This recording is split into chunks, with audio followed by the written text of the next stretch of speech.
Hello everyone, welcome to sail English at Sakhar institute. I hope आप video सारी अच्छे से फॉलो कर रहे हैं और धीरे धीरे कुछ सीख रहे हैं, रादर बहुत कुछ सीख रहे हैं। क्लियर? तो आज हम आगे बढ़ते हैं।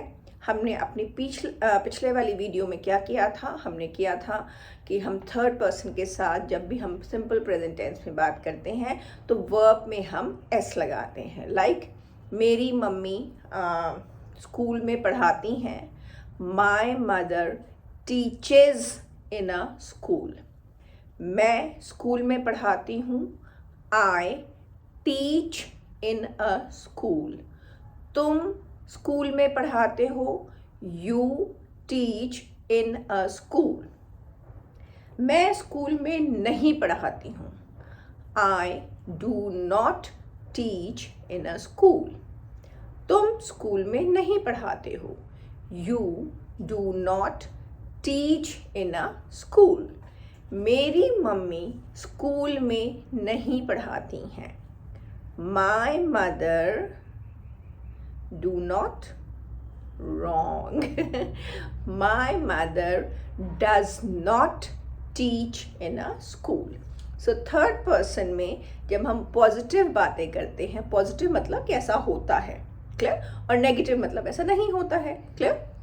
तो जब भी हम पॉजिटिव बातें करते हैं तो थर्ड पर्सन में वहाँ पे वर्ब के साथ एस आ जाता है।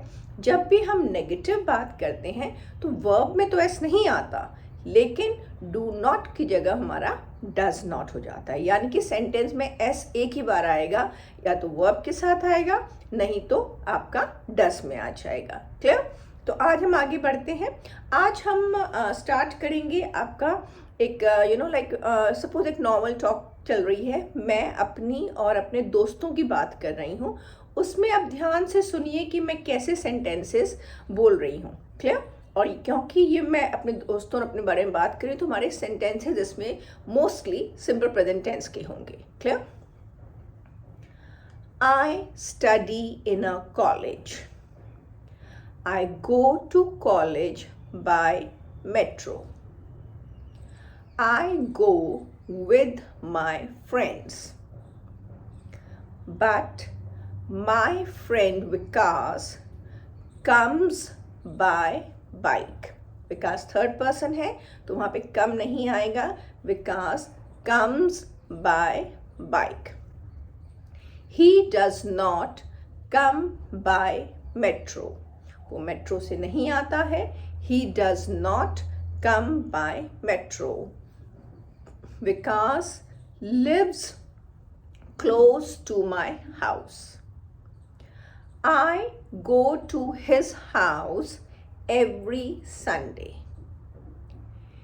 Then we go to a restaurant or a coffee shop. फिर हम या तो रेस्टोरेंट जाते हैं या कॉफ़ी शॉप जाते हैं। विकास टीचेस मी मैथ्स। विकास मुझे मैथ्स पढ़ाता है। I teach him English. मैं उसको इंग्लिश पढ़ाता हूँ। तो I teach, Vikas teaches. Please pay attention. Clear? Vikas comes to college regularly. He never misses his classes. वो अपनी क्लासेस कभी मिस नहीं करता है। यहाँ पर मैंने आपको बताया था जैसे नेगेटिव सेंटेंस है तो हम ऐसे भी कह सकते हैं he does not miss his class। पर अगर मैं does not बोल रही हूँ तो मिसेस नहीं आएगा क्योंकि हमारा जो s है वो does में आ गया।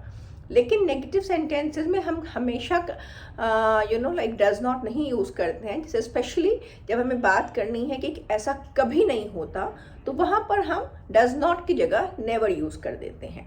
तो Vikas does not miss his class. Vikas अपनी क्लास नहीं मिस करता।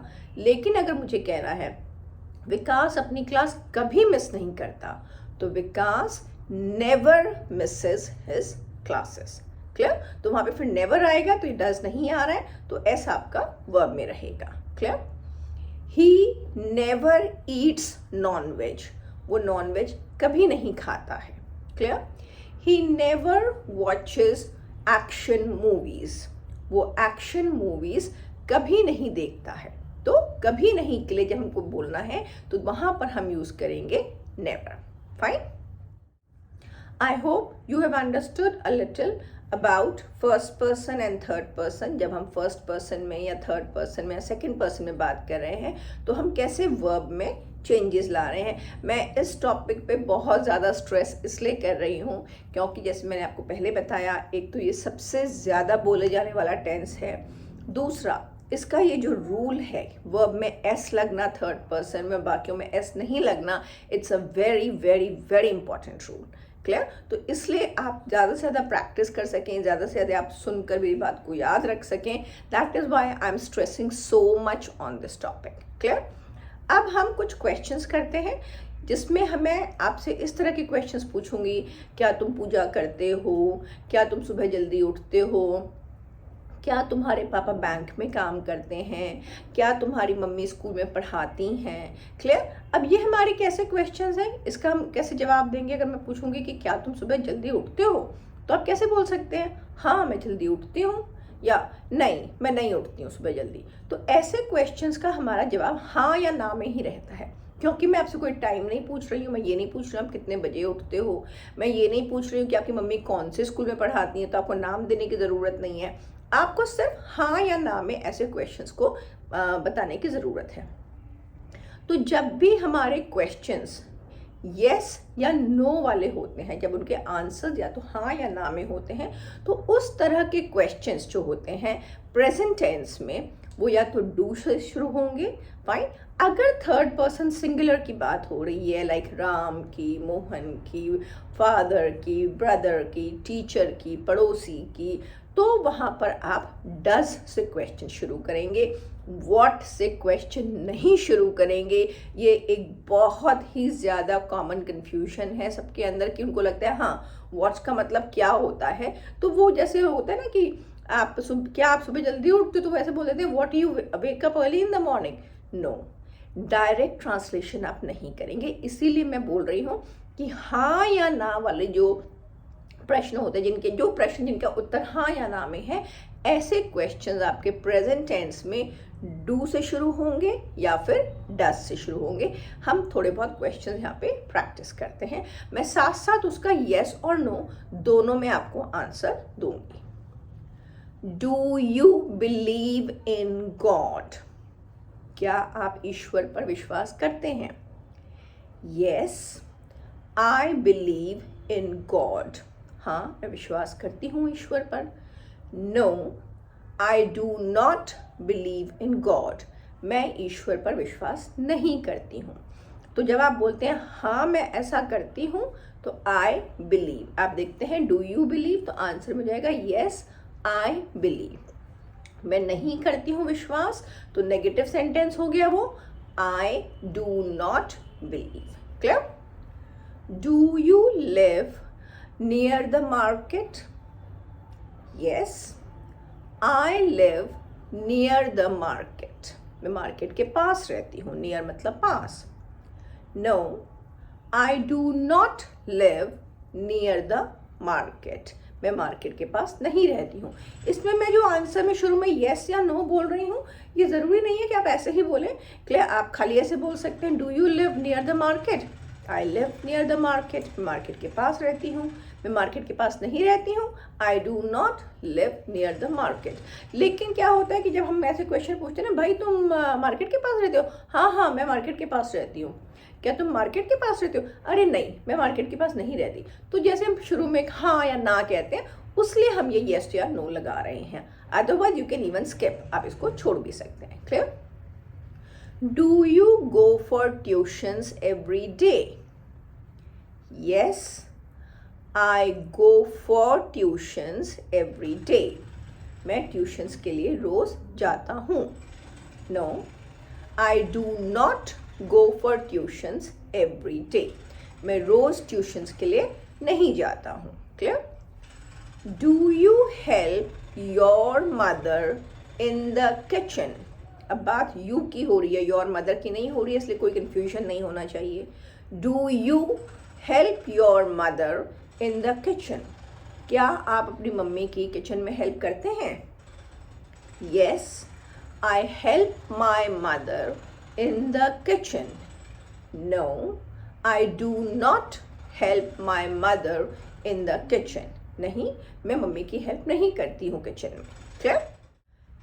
Does your father work in a bank? अब यहाँ बात हम किसकी कर रहे हैं? Your father, आपके पिताजी. तो आपके पिताजी क्या हुए? कौन सा पर्सन हुए? वो थर्ड पर्सन हुए. So how will you say? The question will start with does. It will not start with do. Does your father work in a bank? मैंने आपको बताया S सेंटेंस में एक ही बार आएगा. अगर does में आ गया है तो verb में S नहीं होगा. तो does your father work in a bank? अब आप इसको बोलेंगे हाँ मेरे पापा काम करते हैं बैंक में. तो yes, my father work होगा कि works होगा? Yes, my father works in a bank. Clear? क्योंकि थर्ड पर्सन की बात हो रही है. नो में आप बोलेंगे नेगेटिव सेंटेंस कैसे बोलेंगे आप? My father does not work in a bank. Does Kishore sing well? क्या किशोर अच्छा गाता है? Yes, किशोर sings very well. किशोर बहुत अच्छा गाता है. No, Kishore does not sing well. Does not के साथ verb में S नहीं आएगा. किशोर अच्छा नहीं गाता है. किशोर does not sing well. Does Monica teach maths? क्या मोनिका मैथ्स पढ़ाती है? Yes, Monica teaches maths. No, Monica does not teach maths. Does he live close to your house? Close to का मतलब भी होता है पास में और near का मतलब भी होता है पास में. So does he live close to your house? क्या वो आपके घर के पास रहता है? Yes, he lives close to my house. No, he does not live close to my house. वो मेरे घर के पास नहीं रहता है. क्लियर? तो आज की हम अपनी वीडियो को यहीं पे पॉज करेंगे. Fine, will carry forward with the same lesson in the next video. Clear? लेकिन उससे पहले मैं आपको एक छोटी सी असाइनमेंट देना चाहती हूँ. I want to give you few sentences and please अगर आप रियली कीन है सीखने में तो आप मुझे वो सारे सेंटेंसेज जो मैं आपसे बोल रही हूँ उनको कमेंट में ज़रूर लिख कर दीजिए ताकि मैं आपको चेक कर सकूँ कि आप वाकई सीख रहे हैं ठीक से या नहीं. क्लियर? तो how will you right all these sentences in English? मैं आपको कुछ सेंटेंसेज दे रही हूँ, आप मुझे इनको इंग्लिश में लिखकर बताएंगे. मैं शाम को खेलती हूँ. मैं कॉलेज बस से जाती हूँ. मैं अपनी बहन को पढ़ाती हूँ. नेक्स्ट, राकेश मेट्रो से ऑफिस जाता है. राकेश मेरे घर हर संडे को आता है. राकेश झूठ नहीं बोलता है. राकेश नॉन वेज नहीं खाता है. सो मेरे को बहुत अच्छा लगेगा अगर आप ये सारे सेंटेंसेस इंग्लिश में लिखकर कमेंट बॉक्स में डालेंगे ताकि मैं देख सकूं कि वाकई जो मैं पढ़ा रही हूँ उससे आप कुछ सीख रहे हैं या नहीं सीख रहे हैं या हमें और कहाँ मेहनत करने की ज़रूरत है. Fine, so that's all for today's class. See you in another video, see you in another class.